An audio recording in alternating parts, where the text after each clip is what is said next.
Hello, interwebs, and welcome to the Frak This podcast. I am your riotous host, Jesse Gender, and I am joined as always by... Just remember to always bring soup for your family. It's Vera! And, Yes. Given that it probably won't be done happening, audience... Oh, no, I think we'll probably be done with fascism in about 2 weeks, I think. Yeah.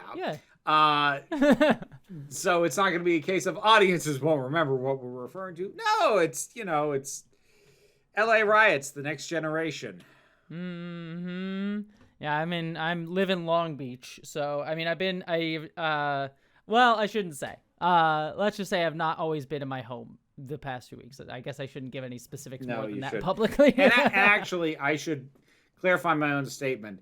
I only made the LA riots reference because, that's what happened in the 90s after the Rodney King beating.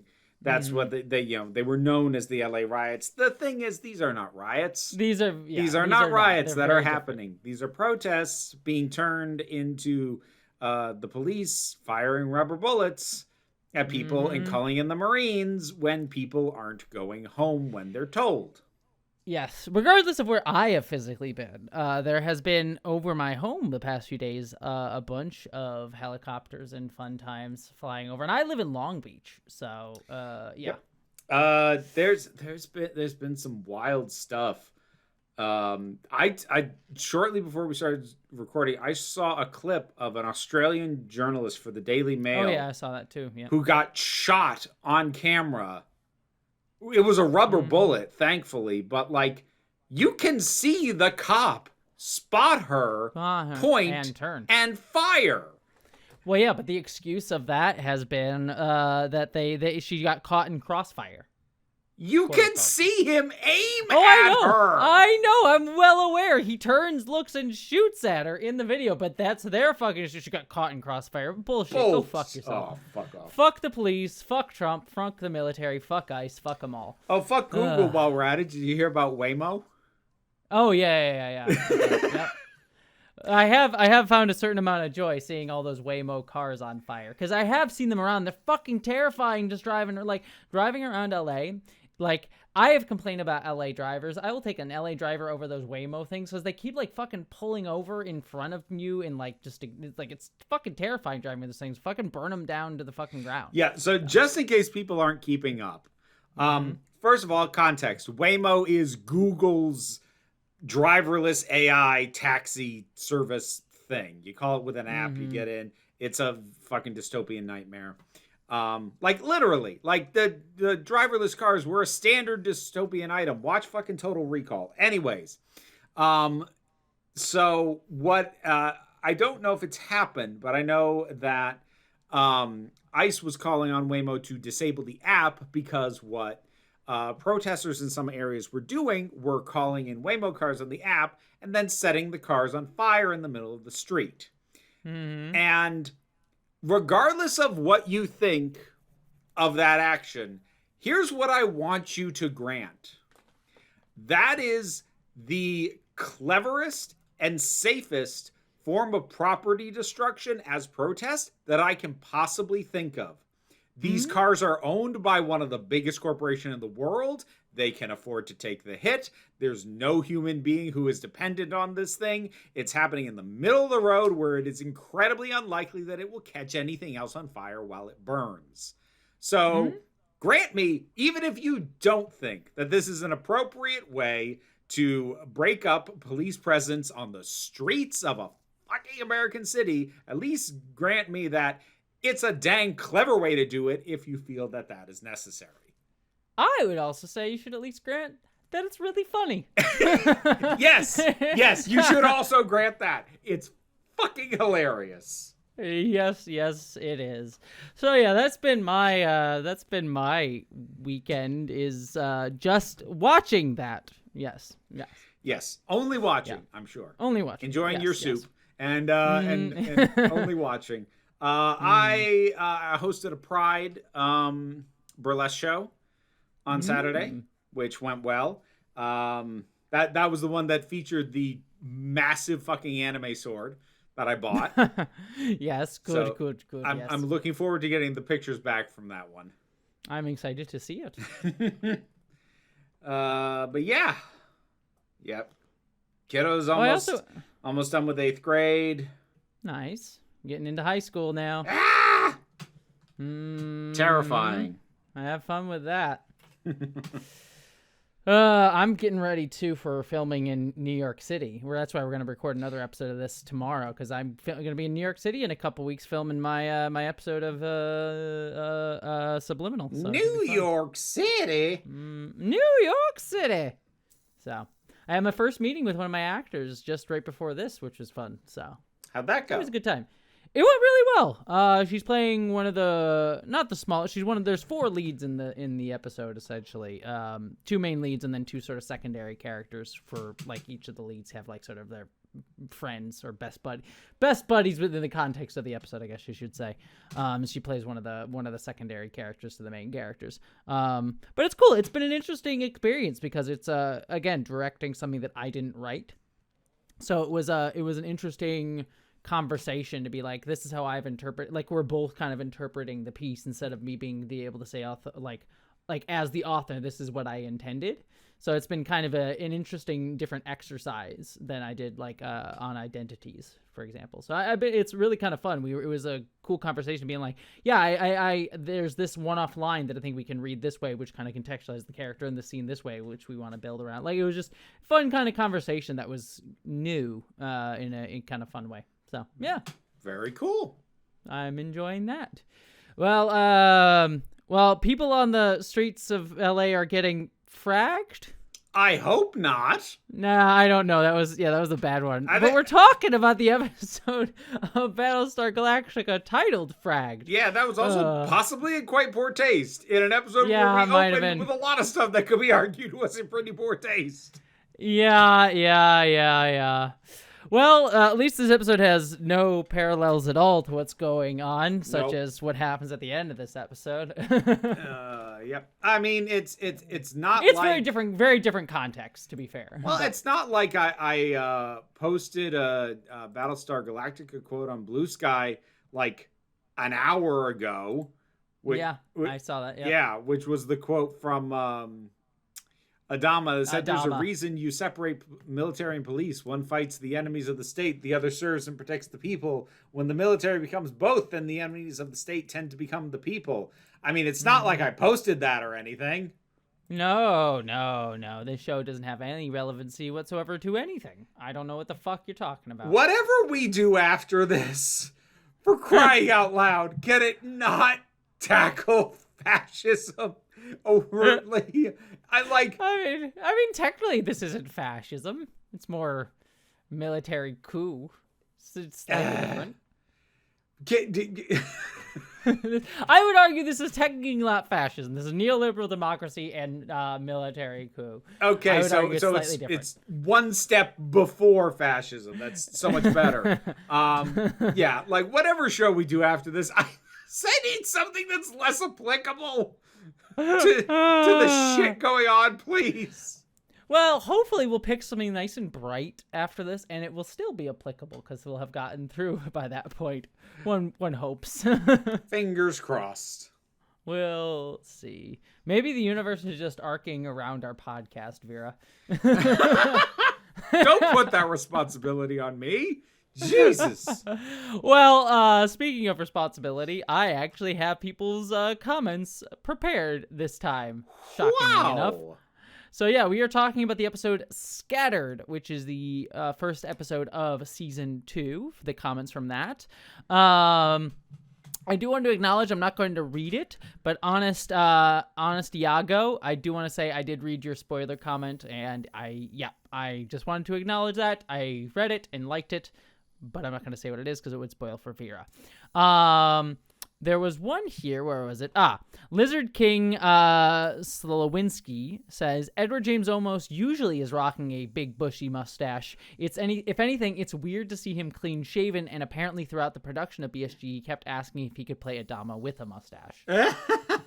Which, honestly, I would have been very down for. See, like, the thing is, when he grows an actual mustache, it does look good on him. It's just whatever they slapped onto his face for the flashbacks that looked awful.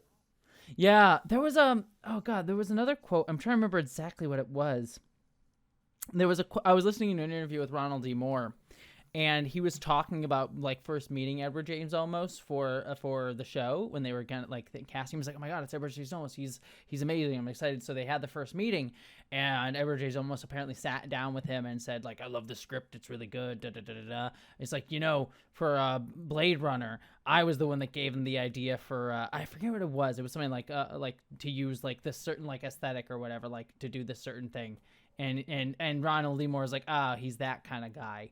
He's the guy who's going to take credit for everything, no matter what. Like, he thought that was and then he went and watched Blade Runner and watched the behind the scenes. And apparently, Ridley Scott said, "Oh yeah, Edward James Olmos that came up with this like foundational thing to the movie that I never would have thought of." He's like, "Oh no, he actually did do that."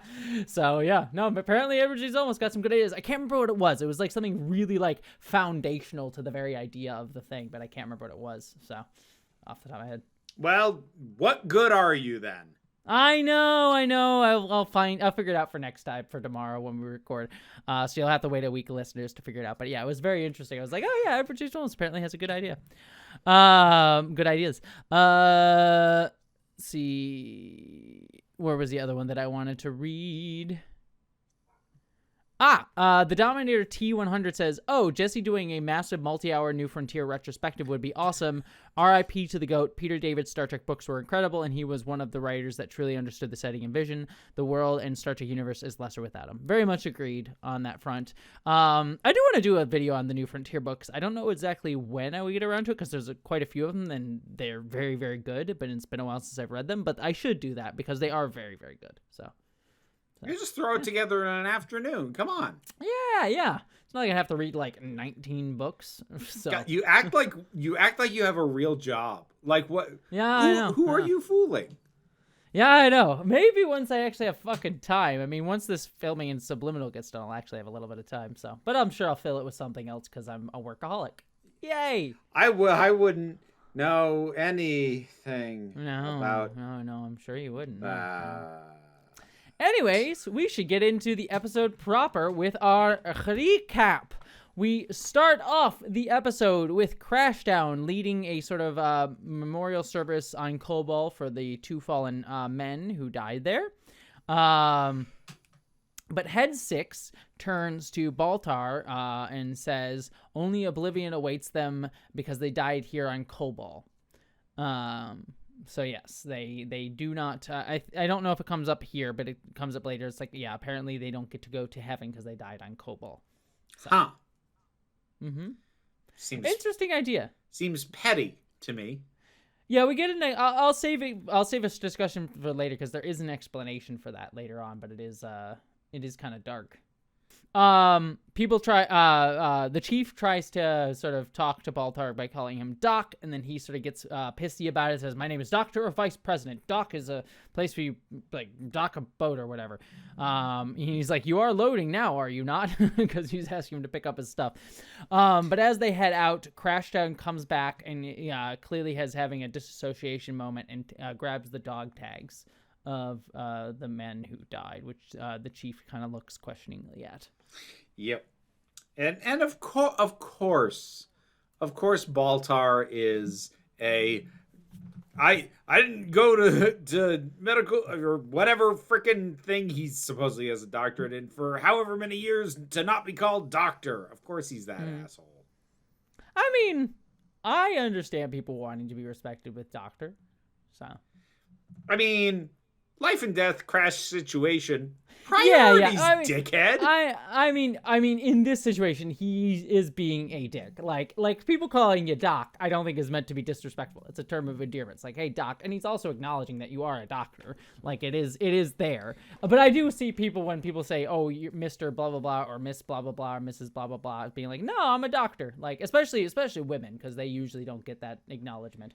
Yeah, I do get that. Like what makes him a douchebag is not that specifically. It's the circumstances under which he decides that's a priority. That's what makes him a dick. For sure. Well, they do start looking through the tree line, and they see that the Cylons are dismantling their ship, and they're building a missile, what looks to be a missile battery, inside the tree line. And they sort of presume that they're going to use it that they're going to use it to try to blow them up and every living thing in the valley. Which, okay, that was such a weird assumption to me. I immediately went, why the fuck would you assume that? Until we get a little bit later and the show treats it like a reveal, like, oh no, here's what they're really doing. And I go, that's what I assumed they were doing in the first fucking place. I mean, I could buy that they were doing that. I mean, what other... I don't think that was a decent assumption. They're making a missile battery in the forest to blow up the forest. If their goal was to blow up everything that was in the forest because they presume the humans are hiding there, you'd build the missile battery out in the field. You wouldn't build it in the forest. That's fair. I don't know. They've been dealing with shit for a few days. Maybe they make some bad assumptions. I think they made an absurd assumption. And again, it's one of those cases... I don't think it's that absurd. Again, it's one of those cases where I kind of feel like at least one person could have gone, maybe they're doing this instead? The thing that it turns out they're actually doing and makes way more fucking sense? Yeah. I don't think it's that absurd of an idea. But I do get you. It makes more, what they are actually doing makes more sense. Yes. Yeah, it literally confused me when it was proposed because I was like, "What?"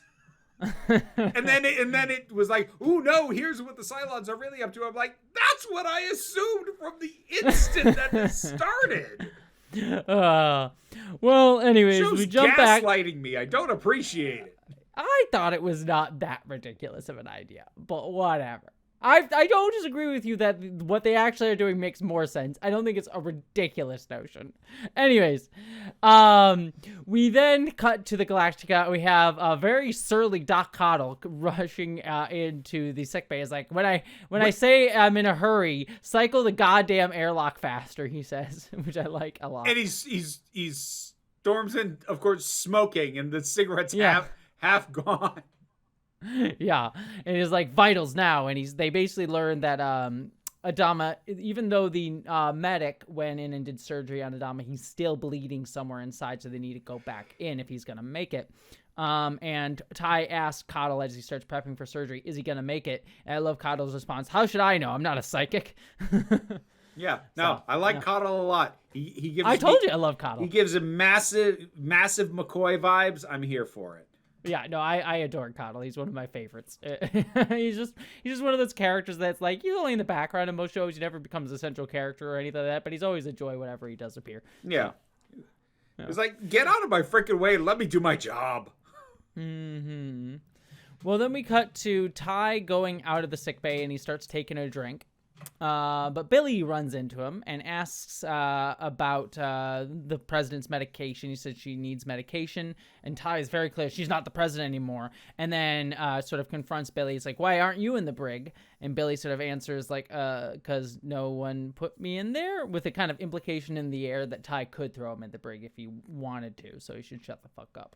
So. Well, that does sit as an implication, but Tigh also kind of delivers that line in a way that especially considering we know he's drinking, I would give 50-50 odds on whether he was asking that as a threat or asking that genuinely because he assumed that he should be.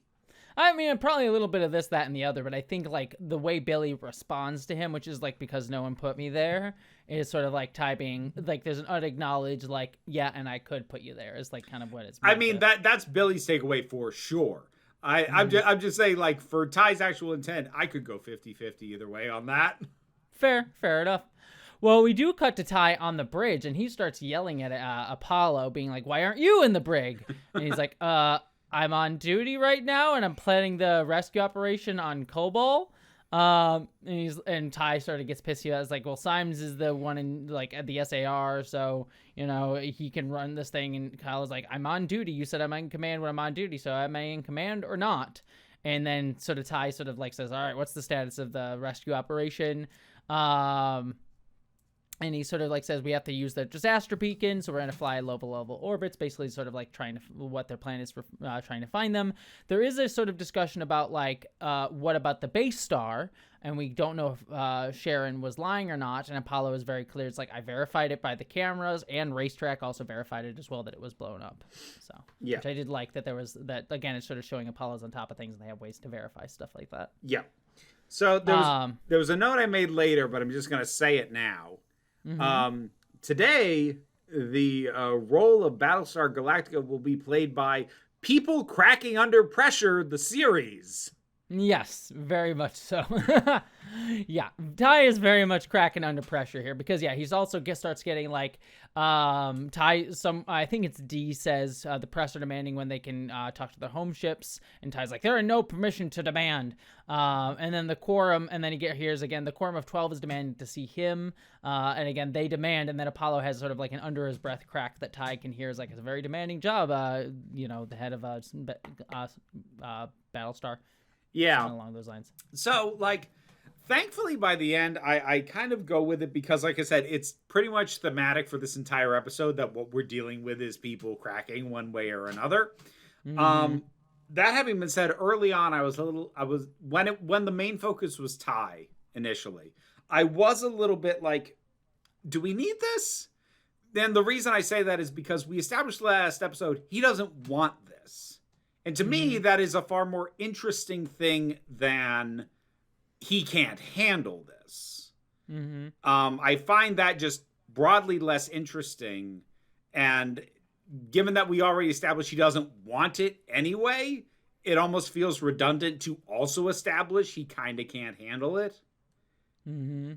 But like I said, that was really only a complaint that I had kind of in the first third until I realized that like, oh, that's just what this episode is doing across the board. Okay, fine. It's thematic, whatever. It's thematic, and I also kind of like where it ultimately does get us to at the end, because I don't like what Tigh does at the end, but I like how it builds. Yeah, I don't like what he does, but I do think that is a good direction, an interesting direction for his character, given what we'll like see little bits and pieces of throughout sort of the building up to it throughout this episode. So I think it works. It is a distinctly kind of swerve. In terms of like a point, but I do think it's not antithetical to the other point, I guess is the better way to put it. So it doesn't like undercut it necessarily. So, yep. Well, then we cut to Rosalind waking up screaming in her cell, and it's Billy and the guard are there, and it's clear she is sick, and Billy sort of tells her that like there's nothing I can do. And he has to remind her that she's in the brig, and he tries to do it like under the radar. It's like, can I get you anything while you're in the brig? So she's clearly suffering, as she says, withdrawal from Kamala, which is kind of putting her into, kind of making her mentally all over the place and not knowing where she is. Yeah. Which, and dealing with withdrawal symptoms because there's been a military coup. Yeah, I feel like I should have seen that coming, but I did not. Mm-hmm. Yeah, there is that. And then I also, like, it's not for this exact same reason, but I definitely, as a trans woman who needs access to HRT and may or may not lose it for different reasons because of the bullshit going on now, I relate. Yay! Anyways, but yeah, so she's trying to get hard to think, and so Billy's trying to get her more. We then cut back to Kobol, where they've basically been doing some recon on, they have not recon yet. They basically see 6 missiles being carried into the forest. And then Baltar says this is also pointless, and we cut into his mine palace, where Head 6 is basically talking about the idea of the cycle of violence. Like, they kill each other, back and forth, and it feels so pointless to him. And Head 6 sort of argues, your race invented murder, greed, envy, that's man's one true art form. And he sort of throws it back at her, like, you've done murdering yourself, and says, we're your children, we learned it from watching you! And she says God still wants to offer you salvation. And she says, our child will bring salvation if you accept the job as a father. And he says, I'm not a father. I'm not a moral leader. And she says, be a man, Gaius. Whatever you are that. Act like one. Yeah. So, again, like, I still don't know how much weight to give. Well, no, not how much weight. That there's weight to Head Six's words. I don't know which direction to weigh those.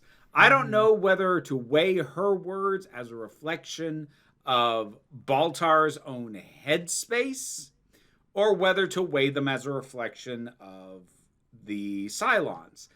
I don't know which I need to be leaning, and it I've talked about it before. It just leaves me in this odd super state until the waveform collapses and I know what the fuck's going on. But like something like their whole back and forth of her basically saying, well, the only thing man's really good at, or that is consistent about them, is that they murder. Which, okay, this is gonna sound weird coming from me, given that I'm someone who really has no patience for aliens being all like, humans are such remarkable, unique creatures. Fuck off, we suck. Despite that being my position, reducing it down to, well, all human beings are as murderers. Fuck you. Yeah. Like me not liking the aggrandizing of humans doesn't mean I want the other extreme.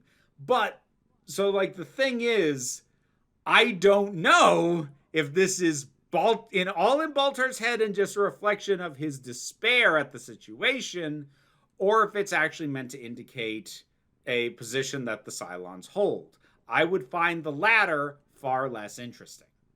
That it's position that the Cylons hold? Yeah. Well, I feel like we've already gotten it. What I will say is we've gotten a taste. I have a few things to say here. We've already gotten a taste of that with, which we know is a Cylon position, or at least some of the Cylon's position, or at least I guess more specifically, a position that sixes generally yes hold. Because we got that back on Caprica with the miniseries, yeah.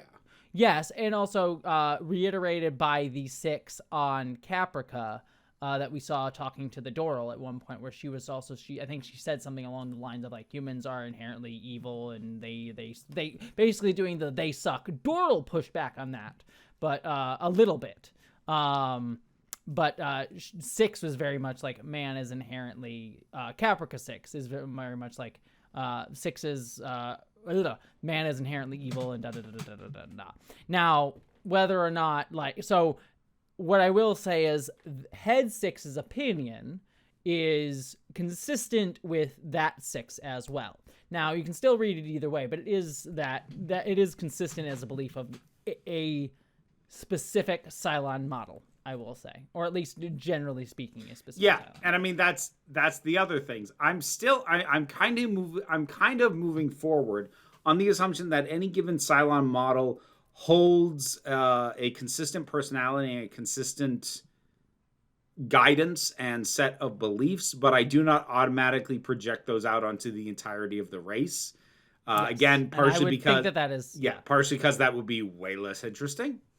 Yes, and also we've already seen hints of that. Like Doral has a slightly different belief than Six does, as we've seen. The Obans seem to have slightly different ones. Like the Oban seems to have a more spiritual sense about it, even if he does kind of similarly believe like man is inherently evil, because he kind of vaguely gestured at some of that as well.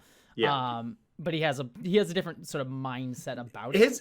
His take was a bit more man is damned by God, whereas Six was a bit more like you people just fucking suck and should die.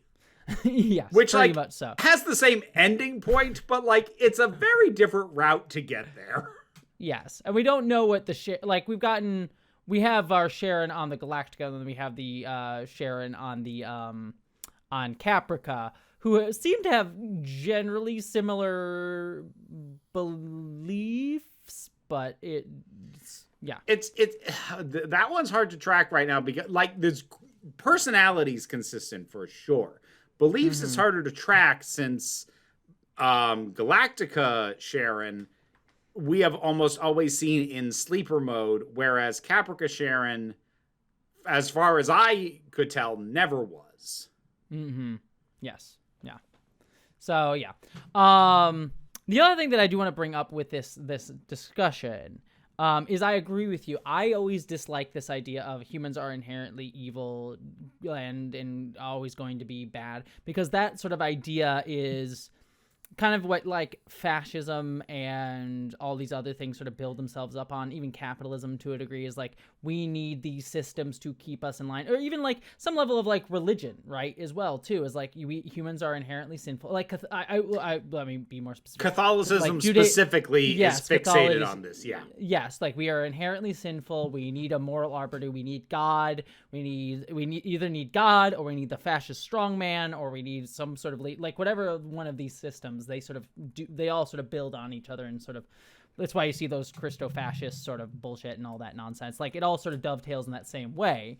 And so I don't like that line of argumentation just as much as I don't like the, like, humans are very, very special, very, very special little beings, and we're better than everybody. It's the same thing by coming around the other way. Yeah. So yeah, I agree with you completely. I will say it works here for me in either direction. I know the answer of what it is. Of course you do. But in either direction is like Baltar, I could see being very much that cynical. And also if Head 6 is a Cylon, then it also sort of consistently fits with what the Head 6s believe, and also kind of generally speaking, even if they have different perspectives on it, what the Cylons believe by deciding to want to commit a genocide against humanity. So yeah. I don't agree with it as the ideology of the show, but I don't think the show is presenting it as the ideology of the show. So I think it works. So I think it's presenting it as something to be interrogated and questioned. Whether or not we like where that ends up, we will see. But I think that is what the show is presenting, at least. All right.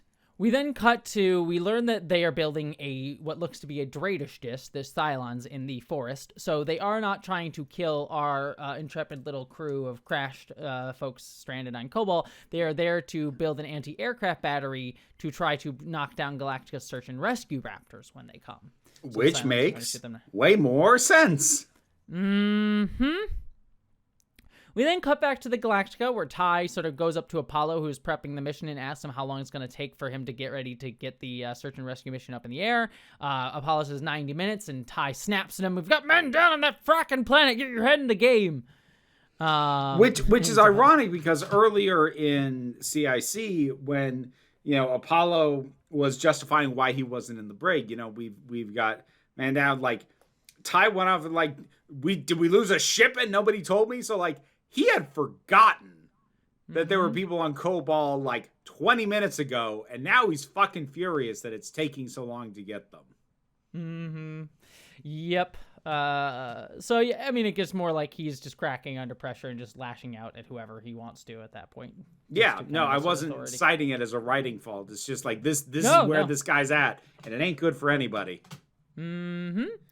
Well, then we have Tigh talking to the Quorum of 12, of which Zarek is one. And he's sort of arguing, is like, they're basically arguing that they want to see Roslyn, and Ty's like, well, she's no longer the president. She made us lose a key military asset in a critical moment. And Zarek sort of stands up as like, so are you going to declare martial law? Or is Adama going to declare martial law? Is that what he wanted to do? And Tigh sort of sits down and is like, he's still in surgery, but no, I do not plan to enact martial law, because I know Adama was always about like democracy and all that good stuff. So he wasn't going to do that. Yeah, and he is that dismissive about it, like democracy and all that good stuff. Like, that wasn't just Jesse getting lazy with the summarization. No, that's literally what he says.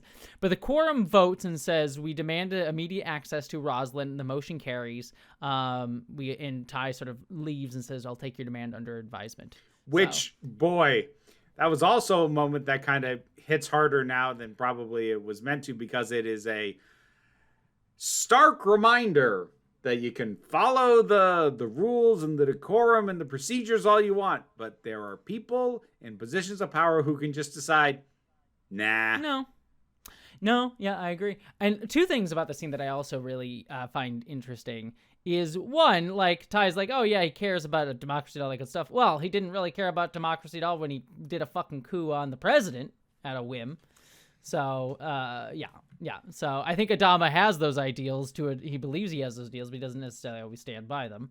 So there is that. Yeah. But I also will say I agree 100% with Zarek in this scene again too. Just want to clock that because he's very much points out it's like, are you like you want like Adama probably wants to declare martial law? Like he's very much pointing out where this could go, and he is absolutely correct in that. Yeah. So I'm just saying, I'm with Zarek in this one. They keep having him be right, and yet yeah. the camera still always lingers on him in a way, and it's like, ooh, he's shifty. You don't trust him. And like, look, I'm sure eventually he'll do something that'll be like, what the fuck, dude? But like, up until that point happens, I feel like the show's got to be like, ooh, don't you find him unsettling? I'm like, no. No, he's the most correct person in the room about political issues 9 times out of 10. Yeah, I mean, so far out of everything we've seen in the show, he's the one that I probably agree with the most. Yeah. Just at least on a political level. So, yep. Anyways, we then cut to President Rosalind talking in her sleep. And then she sort of wakes up and is very confused, and Ellen Tigh is there. And yeah, she's clearly kind of out of it. She sort of, Ellen says, is there anything I can get you? And she says, can you get me a conversation with my attorney? Can you arrange that? And then she also seems to not really be fully aware that she's in jail and asks, have we met before? And then sort of goes like, it's just the reunion. Ellen's like, okay, this lady is crazy. So. Yeah.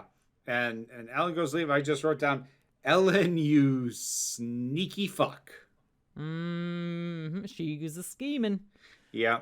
And Rosalind like does pull it together and remember who she is like just after she leaves. Yeah, she's like, oh shit, Ellen Tigh. Like she basically goes like, oh fuck. I look like a crazy person in front of Ellen Tigh, probably one of the worst people to be look bad in front of. Yeah. So.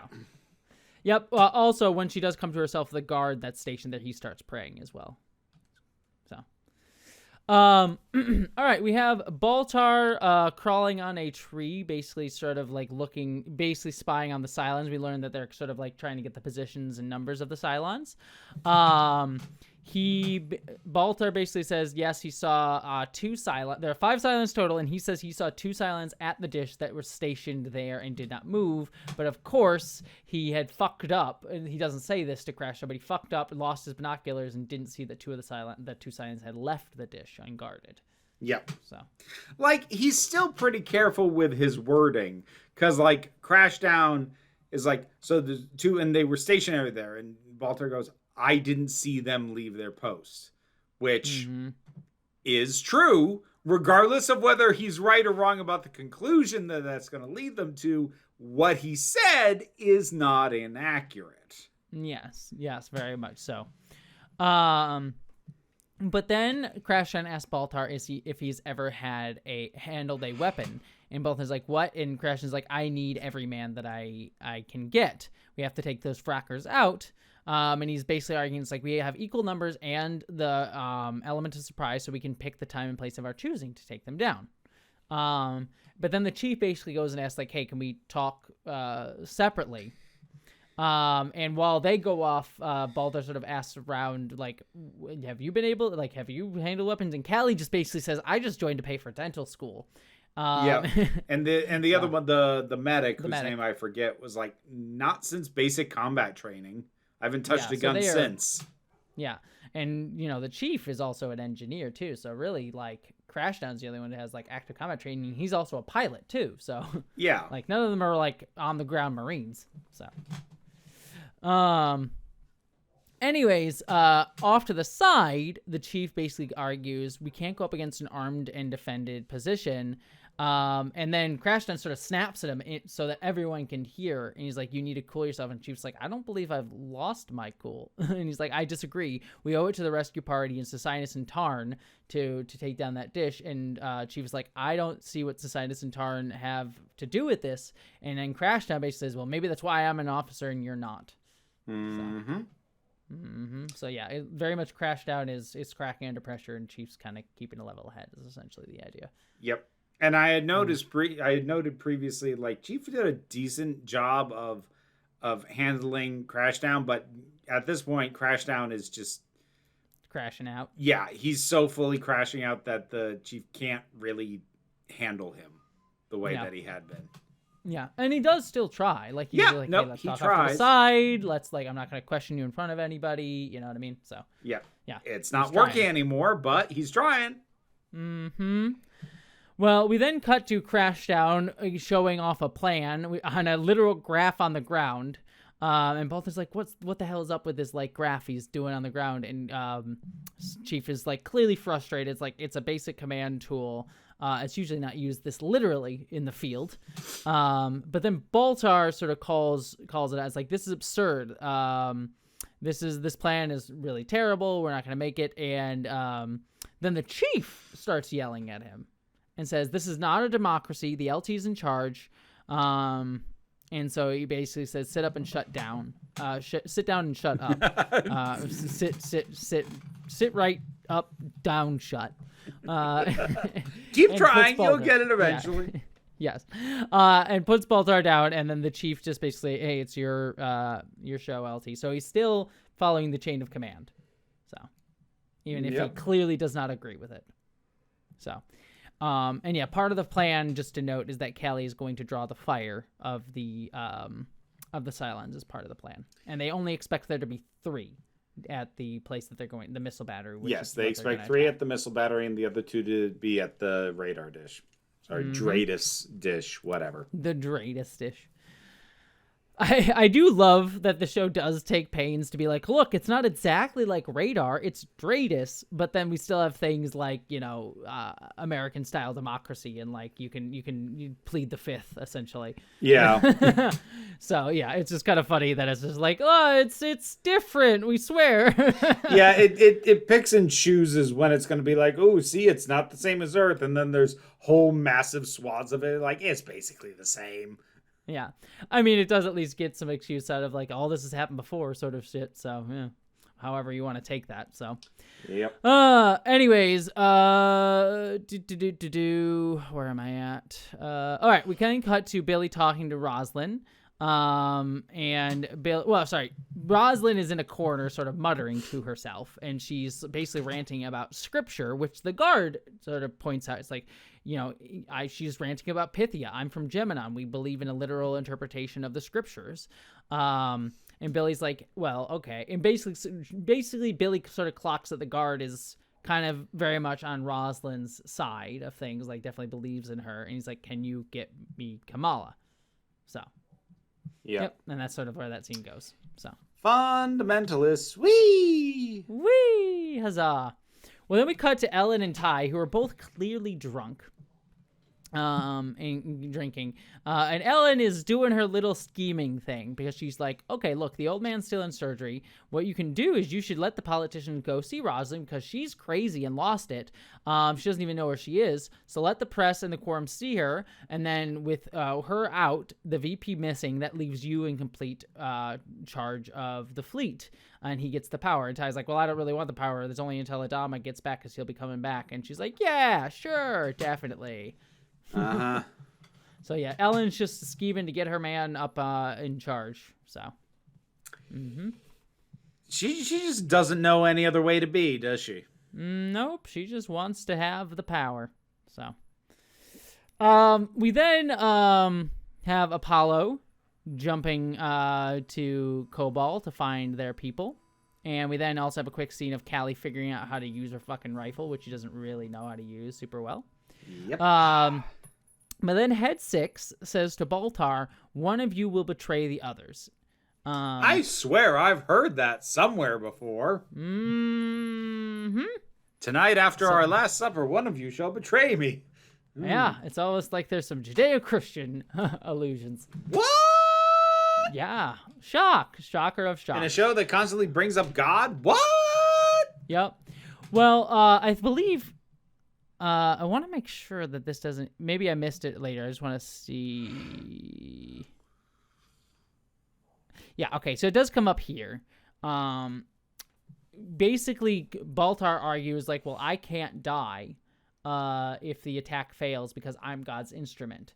So, like, someone's going to betray us, but, like, I can't die because you said I'm important, right, for, like, the plan. And Head 6 argues what happens on Kobol is not his will. So, basically, kind of going back to that initial thing of, like, the people who die on Kobol don't get to go to heaven. Basically, what Head 6 is arguing is that God basically does not control what happens on Kobol at all. So, Okay. I mean, it's an interesting notion. So it is. That. Mm-hmm. Again, is that scripture among the surviving humans? Is that what the Cylons think? Is that what Baltar fucking thinks? I don't know. It is. I'm trying to think, because there's an interesting idea here that I'm gonna try and dance around giving any like specific answers to, but I think it's just an interesting idea. Here's what I'll say.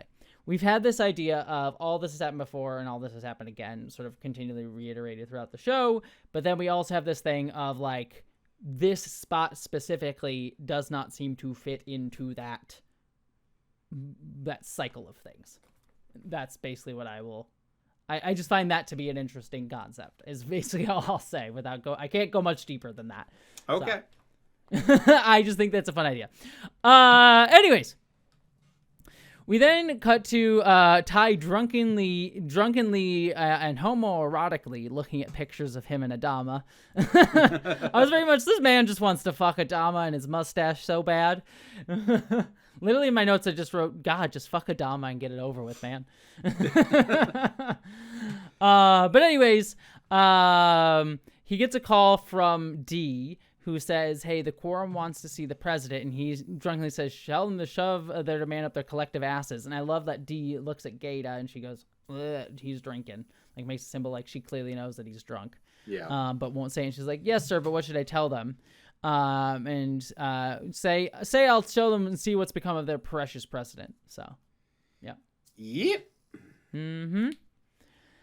We do get a quick little scene where the guard has gone into the sickbay and he sort of surreptitiously passes drugs the Kamala off to Billy secretly. Yep. But then we have the rescue party find the disaster signal from the folks on Kobol. So we see that. And then we cut to Crashdown's team about to go and attack the missile battery, but they see that there are 5 Cylons there, and everyone starts freaking out because this ruins the whole plan. They start wondering, it's like, what if there's 7 Cylons, not 5, 2 at the dish, 5 here? And Crashdown's like, we got to do this. They're coming. They're gonna get killed, so we have to attack this. And Chief starts arguing, like, what this means is there's still 5, but they've now left the dish unprotected, so we can just go and attack that and not have to deal with this at all. And it'll work out fine. But Crashdown isn't hearing any of it. He's like, we have to attack now. And so Callie, who is supposed to draw all the fire, she starts freaking out and says no, she can't do it because there'll be fire. There's 5 Cylons. She says no, and Crashdown pulls his gun on her. To which, and like says, I'm either gonna shoot you now or you're gonna go out there. Callie can't do it. She's kind of frozen. Chief then pulls his gun on Crashdown. There's a bit of a standoff that is about to happen here, but at the last moment where things seem to escalate, Baltar shoots Crashdown. So. Yep. And a little line from Head 6. Yep. Now you're a man. Like, which I liked in terms of like the ideas. So. Again, like, I don't, I like it, but I can't get that into it because I don't know if that's what he thinks about himself or if that's what's being encouraged by a fucking third party whose motives I don't understand. Like, I know I keep harping on this, but Head 6 being a vehicle for these ideas inherently distances me from them because I get stuck in the intellectual quagmire of where to attribute anything she fucking says. What I would recommend, I guess is the best way to sort of position this, is because this is going to be a problem going all the way to the final season. I fucking figured. Yes. So the answer of what's going on with Head 6 does not get answered right away. We will get some evolution on it, and you will get some more like, okay, so what does that mean to it? But a definitive answer will not come until much later in the series.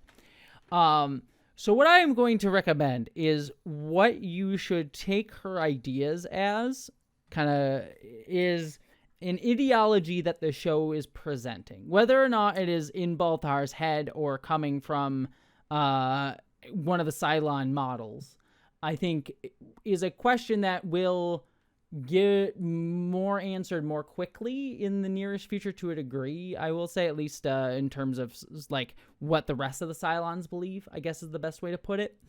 But I think what Head 6 is kind of playing in the show is she's kind of being like, here's a way to interpret things and an ideology that the show is in conversation with, I think is the best way to put it. Because I don't think the show is definitively saying like this is how you should interpret everything. Like Head 6's ideology is the ideology of the show, but she is an ideology that the show is kind of in conversation with. So like what's being presented here is like, now you're a man is basically her kind of reiterating that like through this sort of like masculinity bullshit nonsense, which is like, oh, you've killed somebody, so you're just like all of humanity, which is like you inherently kill people and you're inherently evil and violent and cruel and all the things she was talking about before, put through that filter of like you're a man sort of masculinity, which again is not which very much fits within that sort of like Christian or fascist strongman kind of all those sort of like very specific ideologies. So I get what you're saying. Mm-hmm. Here's the problem with my brain. Because while I cannot hold all these concepts and all of their potential implications, depending on what the reality is in my head at all times, what I can't stop my brain from doing is going at least far enough down the road to realize that, okay, I get what you're saying. It's a broad concept being brought up, except if I knew that this was just Baltar's head, that would tell me a lot about him as a character, mm-hmm. but I can't trust that it does. I think, well, the other way to read it, honestly, if you wanted to, if it helps, is the answer is yes to that part of it. Without like giving an over answer to it, because I'm not saying that's the actual answer to the show. What I'm more saying is like, it is a conversation happening in his head. It quite literally is a conversation in his head, and it is something that he is probably thinking about now that it's like, whether or not it's being planted in his head by a Cylon or not, it is a conversation that he is now having in his own mind about himself. Yes, but there's a difference between, there is a fundamental difference in what it tells me about him as a character between ideas implanted that he's engaging with and ideas originating from him. But what I would argue, I guess this is just like maybe a different way that we read media. I argue that it's more, I argue that it's interesting that it is both. Like, I actually kind of like, I understand why it's hard to like, it helps to have a specific answer. And I will say I am burdened with glorious knowledge of like, I know. Yeah, like goes. It's very easy for you to say, no, but it's interesting to realize it's both, but you don't have to fucking do this anymore.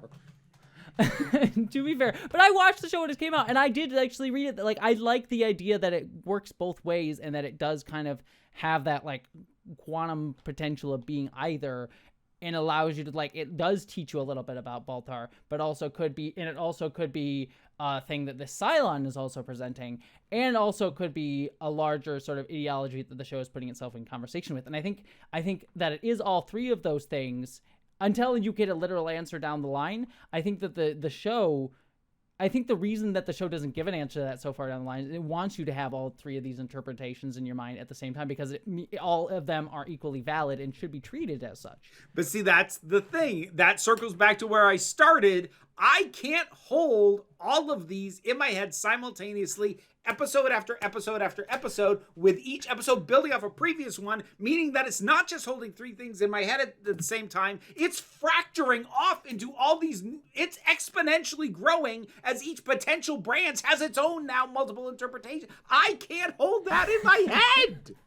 What I'm trying to tell you is you shouldn't.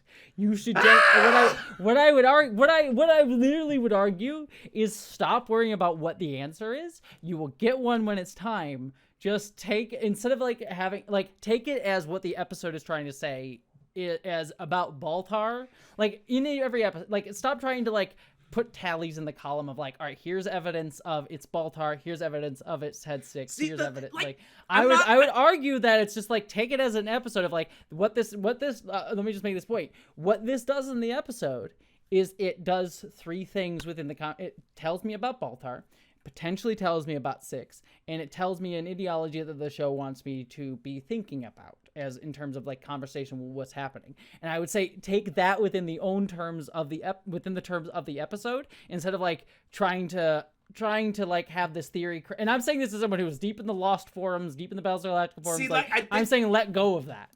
This is like fundamentally where our brains are not the same. We are not the same. Because, like, I'm not saying I'm trying to hold multiple theories. What I'm saying is, when you are asking me episode after episode after episode, like, I could do this for a movie for sure. For one season of a show, probably.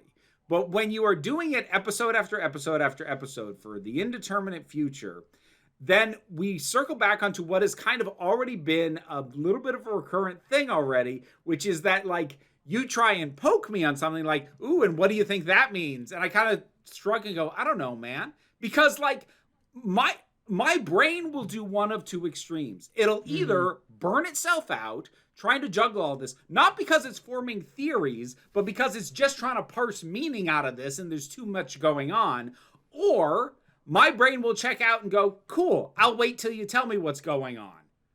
I get that. And I think that is just a fundamental different way that we read media, because let me argue a different tact, because this is kind of like a better example of like how my brain works on this stuff, and it's something that I've been thinking about lately. So one of the arguments that I'm making in my Star Trek book that I think I mentioned this before. I'm working on a Star Trek book that it's like a analysis of Star Trek from a queer perspective. Anyways, working on that, one of the arguments that I make in it is there's this big conversation about Kirk and Spock being gay. Right? Like, oh, people in the 60s created this whole fandom of like, we see this queer subtext between Kirk and Spock. They're gay. They're fucking off screen. It became a whole huge fandom thing. And then there was this big push from not necessarily Gene Roddenberry. Gene Roddenberry gets complicated when it comes to this, but definitely from like David Gerrold and DC Fontana, who are 2 of the main writers on Star Trek. They very much argued, no, they're not gay, and you are wrong for saying that they're gay.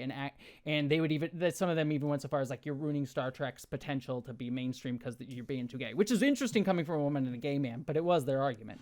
And maybe they weren't even necessarily wrong. It's like, we can't have it get too gay because it'll be seen as the gay show. And so, like, there was these 2 pools of, like, people being, like, they're 100% gay and they're 100% straight. And the argument that I end up making is, like, what makes Star Trek cool is that they are both. And what makes it powerful is that, like, it's showing that because they are character, they're not literal people. Like, don't do this to literal people. It's like, if a person tells you they're straight. Like, listen to actually, but as characters that we can interpret. There is power in the potential that they can be both, and it shows this like version of this future where they are allowed to be both, and they can be both, and it's not necessarily a thing that we can like, we have to sort of put like demarcation lines of like, this is their identity, that is their identity. It's much more power in this idea that they can be both things, and we can interpret it both ways. So that's ultimately like the argument that I make about that show, and I go into like spin that into like other things about Star Trek, but it's like a foundational argument to the book. And so that's what I like, that's what I actually like, that sort of stuff I actually really like, and it's kind of what I like here in Battlestar Galactica. And I have other thoughts about where it goes, and I'll leave that like later on. So like how the show ends, I won't spoil, but I feel like I loved it as a kid. I'm gonna have more complicated feelings about it as an adult, but watching this here, forgetting what I know about the ending of the show, actually, I really, really, really, really like that this show is actually having this quantum potential, because it kind of gives me like, I think it does all 3 of those things. And I think those 3, like learning about Baltar, learning about possibly 6, and learning about like an ideology that the show is presenting as an argument, I think all of those 3 things existing at once and having them be in conversation with each other is kind of interesting. Because I think Head 6 is like very much, I believe this ideology. Baltar is sort of questioning it, and he's sort of having this conversation in his own head about like, do I believe that or do I not? And then it's sort of an overall ideology that the show's presenting as a way of like, you can interpret what everyone in this show is doing through that lens. Whether or not it agrees with that lens, it is a lens that like our society like reads people like Christo-fascists read people like this. They say like everyone is inherently awful. We're always just doomed to have the same cycles repeat over and over again. And like there's nothing, everything's going to be fucking terrible over and over and over and over and over again. Cause these are the cycles that we keep creating. And the show is like having us like, be like, here's someone who believes that. Here's someone who's questioning it. Is this the way that we should be interpreting how these things work? And I like that. I actually really like that. Regardless of what I think about the ending of it, I like that as an idea. Yeah, Thank you for coming to my TED Talk. Yeah. I will try and not have a breakdown about this again in future. I probably am going to have, plus Vera has a minor breakdown in the description of this episode. But like, I think fundamentally, like a core difference just between you and me, and neither of these is a better way to read media. No, of course. And also, none of what I'm saying means I think the show is bad. I'm just describing a way in which I have trouble coming to grips with it, is that you look at something with these multiple simultaneous meanings, and you bring it all on board. And are like, well, no, it can all be true. My natural inclination is to look at these multiple simultaneous readings and say, oh, well, none of that matters at all, actually. And then I focus on something else. Like my go-to in this sort of interpretive situation, this is true of my own damn writing, is like all this stuff is in the air, but it also doesn't matter. Whereas you kind of take the opposite, which is all of this matters and all of this is in play. Yes. It's why I'm like, yeah, exactly.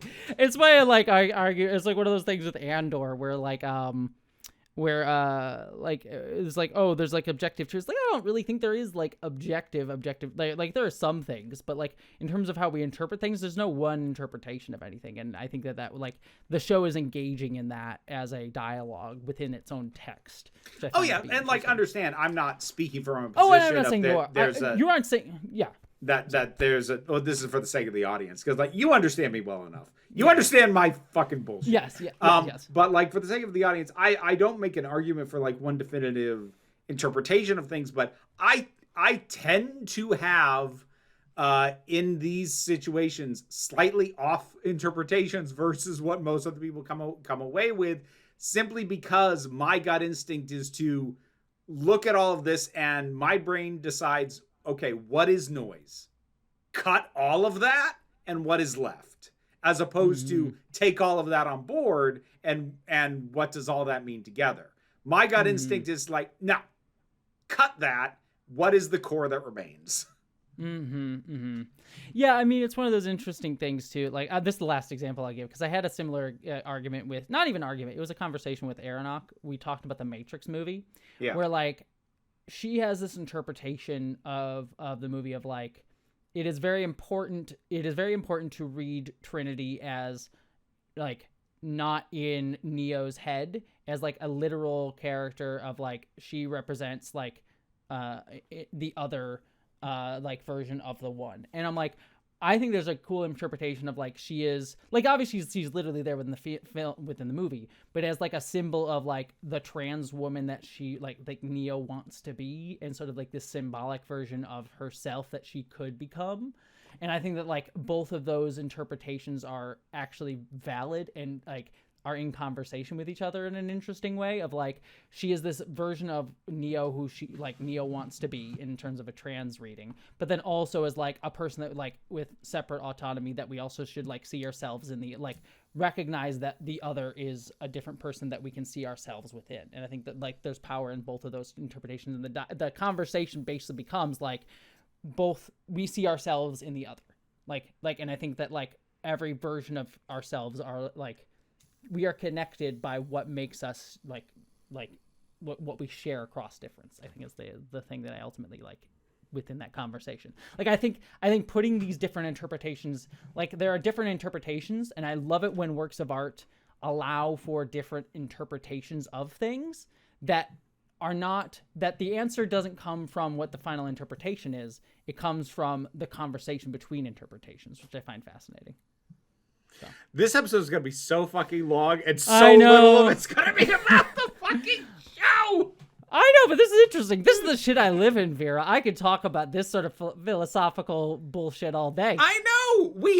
We took lengthy drives last time I was over there, and you and I basically went back and forth about the philosophical implications of your freaking writing. Yeah. So I'm like, yeah, no, I know. We do this. It's just normally we haven't had this kind of conversation on mic. Yeah, I know. But I think it's fascinating. Anyways, it's good. And this is why, we are two different people, and it's why I enjoy having conversations with you, Vera. Aww. But you're wrong, and everything you say is wrong, and everyone should listen to me. Anyways, I hate you bitch. Anyways, they all run away because the Cylons start shooting at them. If we're going back to the plot synopsis. Because shock of shocks, when you fired a weapon to kill Crashdown, somebody heard that. Oh, yes. Wow. Who could have guessed? Yes. It's okay. Don't worry about Crashdown's being it. He goes on to play Darth Maul. It's fine. Yeah, no more Sam Witwer. Yeah, sadly, no more Sam. What's Sam Witwer. Sam Witwer. Okay. Yeah, I think he's done a bunch of different things, but I know him mostly from this, and then he became the Darth Maul voice actor. So. Well, he became the Darth Maul voice actor, I think, after having been the guy in Force Unleashed. Yeah, the Vader's secret apprentice. Yeah. Yeah. The super cool dude, bro. Like, I pulled out a Star Destroyer. Yeah. Which I did enjoy awesome, badass, edgy Dark Force user ever. Yeah. Original character, do not steal. Yeah, I do enjoy those games. They're fun, but dear God, they are the most edgelord shit. Star Wars, like, it's Star Wars edgelord bullshit. So, anyway, it's like, again, that's a game that has multiple interpretations the way I don't like. Whereas, like, in one version, he creates the rebellion because he's so fucking cool. But also, if you do the other way, he becomes the biggest fascist and, like, kills Vader and turns Luke and kills Luke in the other version of the ending. That's some Joseph Campbell monomyth bullshit that I despise. Yeah. Anyways. No matter what you do, you are the most important dude, bro, in the universe. Mm-hmm. Great. Yeah. Anyways. Although, wasn't the official canon ending as far as the narrative goes that he just fucking dies? Well, yeah. Vader just kills him. In what was the canon and the canon ending until Disney bought everything and erased it all. Well, yeah. Disney erased this, but technically canon was he did get killed by Vader. Vader just fucking whomps his ass and kills him. But he did inspire the creation of the rebellion. Like, he was one of the people that brought all the people in the rebellion together. Was the canon ending? Oh, fuck that. Yeah. No, so it was like that. Yeah, there was either he brought the rebellion together and died, sacrificed himself for the rebellion, or he became the best little fascist boy ever, killed Vader, basically turns Luke to the dark side in a DLC and becomes little fascist Vader boy. Again, most important person in the galaxy either way is basically what it was. Just the good ending was the canon one. So that's one of those things where, like, fucking erase that. Like, there's some things in Legends I do like. There's a lot of stuff that's also stupid as fuck, and that's one of them. But anyways, again, fun games, stupid plot. We are on a tangent. On a tangent. I am sorry.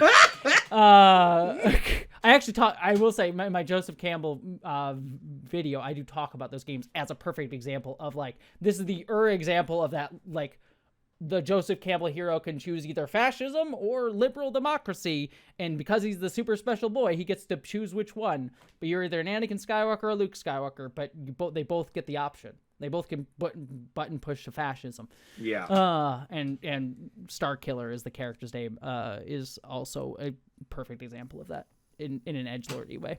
Anyways, sorry, off on a tangent. Cylon starts shooting at them. They all run away. looks like the chief is out in the open about to get shot. I'm like, wow, that one, what's his name? Sisinus got shot a billion times, but chief is out in the open, and then the Silence start acting like fucking stormtroopers. I know. Can't hit him once. That poor guy got shot like 4 times, landed on the ground, got shot like 4 more times, got picked up, and shot once more while being carried out. And the chief, like, one grazes by him. No, one gets him in the arm. Sorry. Yeah, and he's about to do his like one last stand moment where he's like, "I'm gonna die for all of you," but then Well, no, but before that, he because like he takes a shot, he goes down. Baltar's coming by, and because he went down, the chief dropped the grenade launcher, and Baltar tosses that to him so that he can destroy the dish.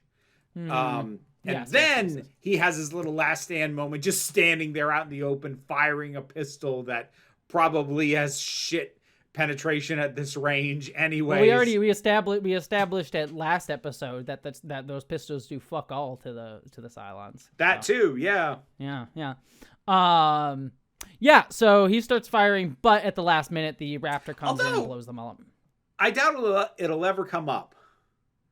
But I'm pretty sure those pistols are the same thing Hilo has on Caprica. And he blew up one of them. Yeah, he shot a hole straight through one of these fuckers. Well, they just weren't as good, you know?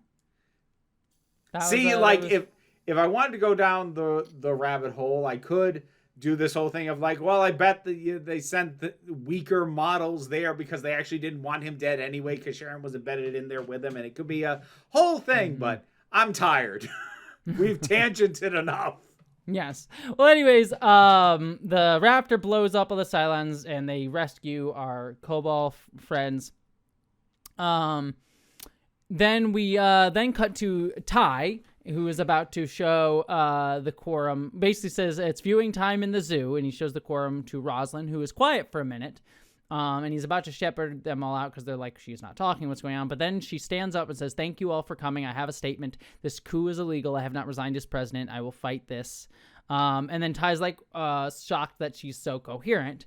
And he goes like, she thinks she's a prophet. And she says, well, everything I've done is consistent and logical. We will open like we found Kobol. We will open the tomb of Athena. That's why we'll use the arrows. And then basically revealed that like that talking about like the scrolls. And so Zarek's like says to the Geminon, whatever there was. I think so. Yeah. Leader who is the same colony as the guard. So we know that like they have a literal interpretation of the scriptures. She sort of asked like, well, they said a dying leader will lead us to Kobol and you're not dying. And Rosalind reveals, I am dying. I have cancer. I believe I'm playing the role of the leader this time in whatever cycle that we're in. And so everyone seems to like take this as like, be like, oh shit. All right. We kind of believe that. And Ty's like, the fuck? And he has the sergeant of the guard remove these people. Now, this is an either or I don't mind doing because I haven't had to do a ton of them with her as opposed to fucking Head 6. I find it equally plausible that she has either fully bought in to like this notion and is letting these ideas guide her, as I could believe that she still isn't sure, but she knows that it is to her political advantage in this moment to go all in. Mm-hmm. Now, that's not me saying that she doesn't believe. I'm not convinced that she believes as fervently as she says. Yeah. Because from a political position, especially in front of this quorum of 12, she is much better placed to sound like she knows exactly what she intends to do. It gives her a lot more weight, and it makes her look much more like she's got shit handled than Adama/Tigh does. Yeah. Like more assured of herself than Tigh does. Yeah. And I have to assume that separation of church and state aren't a thing in this society, because she does basically go, I am Jesus Christ, follow me, my children. And, you know, that's usually a reason to take someone out of power, not solidify them into it. So I guess that's one of those random things that we're not meant to assume is the same as Earth, unlike having the right to remain silent fucking apparently is. Yeah. Very much so. Well, back on Kobol, Chief gives Apollo the dead folks' dog tags, including Crashdown. And Apollo sort of asks what happened to Crashdown, and Baltar says, he sort of interrupts and says, he died leading the charge. The Chief sort of like looks at him for a second and backs him up on it. So they sort of like keep Crashdown's good name. Yeah, and Callie doesn't say anything, but she's also there to hear this version of events. So we have the we don't get an acknowledgement of the medic woman who is still alive, but I don't expect to come back. So we have these three established characters who I expect to see more of, who are now carrying this lie. It was mildly contrived that like Apollo's holding three dog tags and it was like, oh, how did Crashdown die? I kind of wanted to go, oh, how'd Societas die? Oh, buddy, let me tell you a story about the human pincushion that was Societas. Oh, Jesus Christ. Yep. Well, Head 6 also says to Baltar, I'm so proud of you because I've taken a life, and she says that makes you human. And Baltar says, is it? Not conscious thought, not poetry or art or literature. Murder is my heritage, I guess. Is that the lesson I'll pass on to my children? And then Head 6 says, I'll be your conscience. Yeah. Because, like, he's been expressing this whole, like, I don't want to be a father. I don't want to do this. And, like, I'm still not entirely sure where that is going in terms. I mean, like, I assume it ties into Caprica, Sharon's fucking pregnancy thing. But I don't know. I found, like, her saying, that's what makes you human clicked better in my head than the now you're a man. I mean, and maybe part of that's the wording. Maybe part of that is because I could not stop Trey Parker's voice from coming in my head going, now you're a man, my own.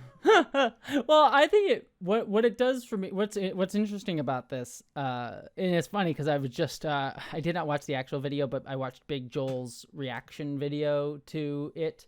The Jordan Peterson Jubilee bullshit video that he did, whenever he did, where it's like Jordan Peterson, an atheist, engages with the terrible bullshit Jubilee videos that are just like nothing productive happens. It's just bad debate, and everyone gets potage points on each other, whether it be Ben Shapiro or Sam Seder. It doesn't matter. It's just it's not productive. Anyways, in that video, Jordan Peterson was presenting the claim that a lot of these like Christo-fascist types do, which is that like atheists can't have morals, only God can give you morals, which is kind of a similar thing here. It's like man is inherently evil and so needs someone to be their conscience. And Head 6 is now positioning herself in that place. So it depends on how you read Head 6, because there's, again, numerous ways that you can read it, and I will have this is where I'm going to need the most spoiler stuff on it, because I think this is kind of interesting in terms of knowing what she actually is, and I'm not going to reveal on that. But I just want to pin in it, because I'm going to put a pin in it when I come back to my minute-long discussion on this. Yeah, so that's basically just an interesting idea that comes up there. It very much is aligned with that Christo-fascist stuff. And you saying, like, the man, like, this read it better when she's saying human and man. I don't mind, like, it is the show having that sort of patriarchal thing of, like, man and human are interchangeable. But it does actually kind of fit, again, that, like, Christo-fascist ideology of, like, manhood. Like, you need to pay attention to the man. Man is strength and strong, and even man is inherently evil, but we need a man to be, like, strong and punish us. Spank me daddy nonsense. Yeah. That, like, Christian's weird, like fucking, what's his face? What was like, we need daddy to come in and spank us, whatever his face was. The fucking Tucker Carlson. Tucker Carlson. Yeah. So it's all that shit. It's exactly that God daddy. Yeah, it's exactly that. Well, that's exactly what it kind of is, that weird masculinity. We need we need daddy to come punish us. Man is inherently evil, but we need that evil to like punish us, kind of thing. That weird bullshit. Then we need Jesus to come and save us. Look, so many of these people just need a really good therapist who is open to exploring their kinks that they are ashamed of. So much stuff could be worked out. Yeah. They just need a good kink therapist. Yes. Yeah, I don't disagree. Anyways, we cut back to the ship. Coddle tells Tigh that Adama will live. Tigh says, when is he going to wake up? And Coddle says, knowing him when he damn well wants to. And Tigh says, I've really fracked things up for you, Bill. But then we cut to Tigh giving a statement to the press. And he basically says Adama was left with no choice to remove Razum from office. She is resting comfortably aboard the ship. I am dissolving the Quorum of 12 and declaring martial law. And then he goes out into the hallway and takes a drink after that. Okay. 2 things that you did not note that I definitely want noted. One of which I thought was real notable. The other of which I don't know what the fuck it means, but I noticed. So let's start with the one that I know what it means. When he gets out, he turns to like the guards in the hallway and he says, get them off my ship. My ship. Last episode, it was Bill's ships. This is still Bill Adama's ship until he's dead. Well, not only is he not dead, you know he's not going to die right now. But now it's my ship. And then there's the fact that like he delivers, and he does it while looking down. He delivers what very much sounds like a prepared statement. The paper in front of him is blank.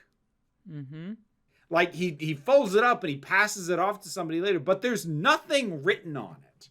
And I noticed that, but I don't really know what to do with it. Whoop. Hold up there. Hey, it's Vera from the edit. So experimentally, after we recorded this, I went back and looked again, and I took the still image of this paper that does look blank, and I messed with the settings a little bit. I dropped the exposure enough just to test something, and I found out it does actually look like there was some stuff written on it. It's just in such thin lines, and because the paper's white, and that is inherently so reflective of light, it just kind of blew out, and it all looked white in the image as it appeared on the show. I am about to proceed to go on a ramble based off a faulty assumption, and I'm pretty sure I bring it up again in the next episode as well, because we've already recorded that at the time I'm making this amendment. But yeah, I don't think that was actually a thing. I think that was me noticing a quirk of the lighting and camera. Whoops. Anyway, back to original me. I don't know if it is a matter of he went into that meeting without a plan and just rolled with what he felt in the moment. I don't know if it is possibly meant to indicate that he is a Cylon having an activated moment where it was a programmed response and he didn't even need the thing. Now, I'm disinclined to that one for a reason. I just want to lay this out now. While it is possible that maybe it'll work depending on the actual specific full goals of the Cylons, but at least as I understand things at present, if any member of the command team that's in the CIC gets revealed as a Cylon, my inclination is going to be to call bullshit because what appears to have happened is that Boomer shot Adama upon having the opportunity to do so. Because, like, she'd had scenes with him before, but not when she was armed. Not when she had her sidearm on her. But if there's somebody else who's on that command deck, they've had 1,000,005 fucking opportunities to shoot this guy. So, again, I reserve the ability to rescind my call of bullshit, depending on what the fuck the Cylons are actually trying to accomplish in specific. But since I don't currently know, my general inclination is if there was somebody on the command deck who already was a Cylon, then what the fuck did you wait forever until Boomer could get a shot on him? I'm not gonna say. I know you're not. I will say because you nothing. suck. Yeah, I'm not gonna say either way. But yeah, it is my ship. That is a good clock. Well, is there anything you want to say about this scene before I do spoiler minute? Nope, just gonna ask you, do you want your extra 30? No, not on this one. I mean, like, I would like it, but, because there's a lot of, it's one of those things where, like, there's not a lot of plot stuff that I need to talk about, but because we've had a lot of philosophical talk, there's a couple specific things that I want to be like, knowing this actual thing, this is what the philosophy of this means. So it's one of those, like, no, I don't want to use my 30 seconds, but I do want to use my 30 seconds because it's like this is less of a I need to describe some plot shit that's going to come happening, but I am going to try and condense a whole lot of philosophy into 60 seconds. So let's see how this goes. Have fun with that. Yeah. Anyways, all right, listeners, if you didn't catch on already, we are doing the spoiler minute. So if you do not want any spoilers for this show, skip ahead 60 seconds as Vera's going to do in real time by giving me 60 seconds on the clock. And go. All right, so basically the big thing is we do know that Head 6 is an angel. And again, they didn't know that necessarily at this time, but I think it actually, the more I rewatch this show, I'm like, it actually works really well that she's, like, even though they didn't intend it, that she is an angel, because it does kind of fit with that thing at the end, right, where she says, I'll be your conscience to Baltar, which again fits into what I was talking about before, that sort of like very Christo-fascist, not even just Christo-fascist, like it's a certain segment of these beliefs that is like, oh, it's like Jordan Peterson thing is like, oh, you need God to give you guidance because man is inherently immoral and morality only comes from God. That sort of Jordan Peterson bullshit nonsense that I don't agree with. However, Head 6 as an angel presenting herself that way does make sense within that framework, right? Now, here's the thing that I'm going to get at is like, I was talking with Vera. I like that the show has multiple interpretations.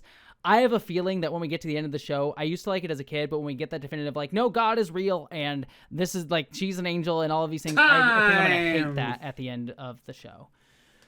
Could have gone on for a little bit longer, but I at least got out what I wanted to say, so, yeah. All right. What did you think about the episode overall? Setting my little personal breakdown aside, that was pretty good.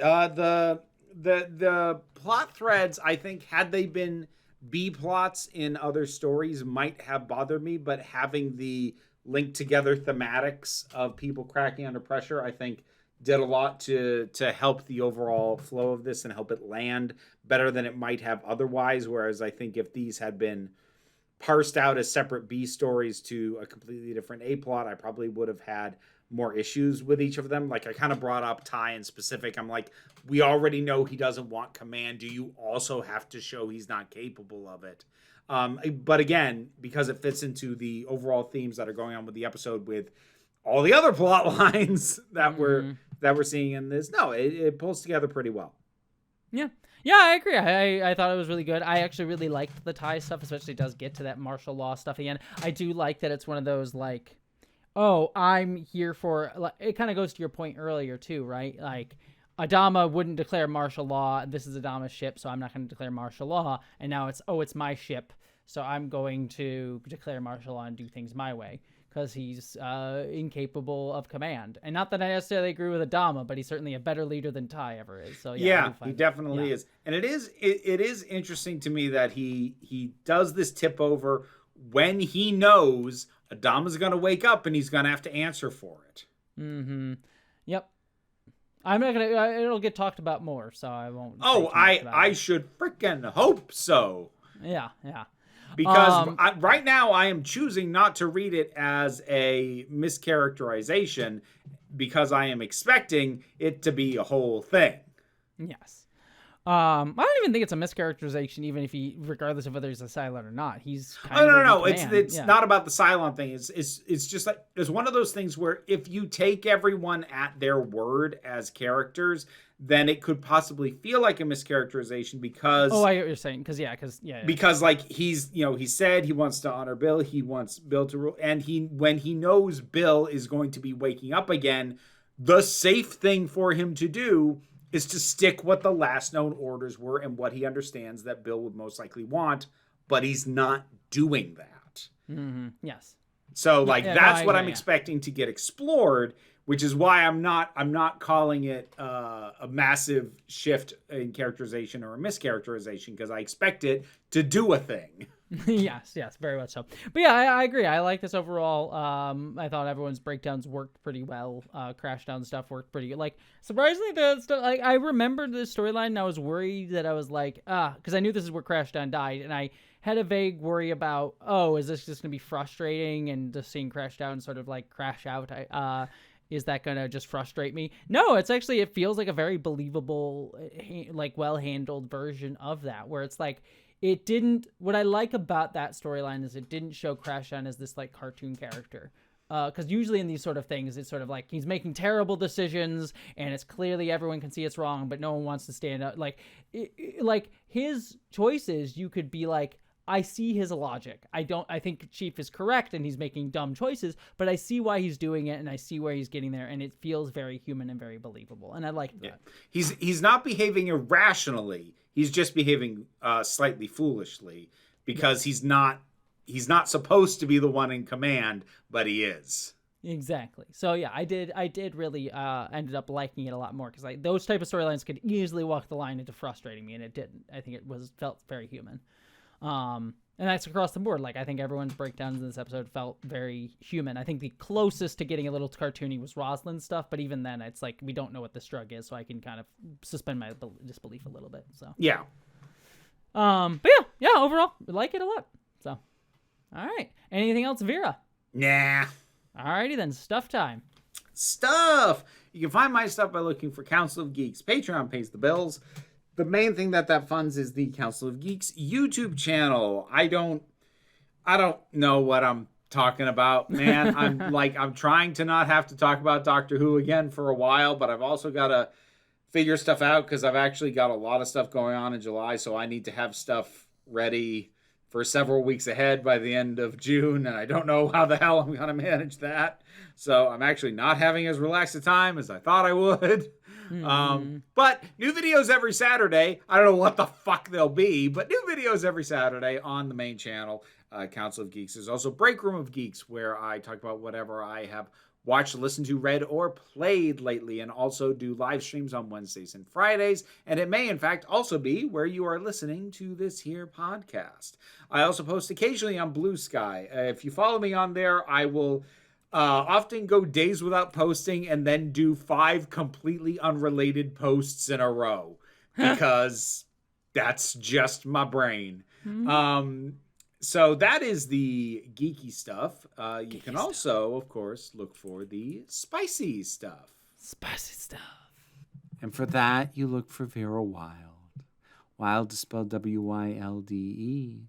And you can find increasingly spicy entertainment on YouTube, TikTok, Good Pets. You can find me. You too.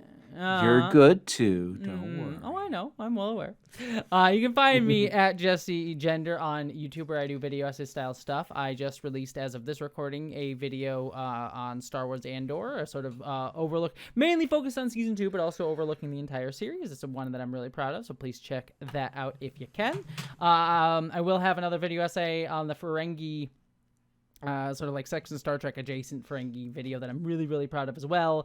I'm hoping to try and get it done before I go off to film Subliminal, but more than likely, I'm looking at the work, I'm probably not. So it will probably come out in July at some point, so be on the lookout for that. I have Just Ginger After Dark, where I do news, reviews, reactions, where I do sort of like short videos on stuff there. I'll be reviewing Star Trek Strange New Worlds when it comes out in the near future, and also Peacemaker when it comes out as well. I'm on Instagram and Blue Sky and all of that stuff. I am also on Nebula, the streaming service that houses my movie Identities. So you can check that out, and also have the show Subliminal. Like I said, I'm directing an episode of that, so that'll be coming out later this year or early next. So check me there. Check me out there. And then I have a Patreon that helps pay my bills, so you can support me there and help me eat food, which I do appreciate doing. That's it for me. Anything else, Vera? Nah. Alrighty then. I will see you tomorrow, and I will see you listeners next week. But with that, I hope y'all live long and prosper. Be seeing you.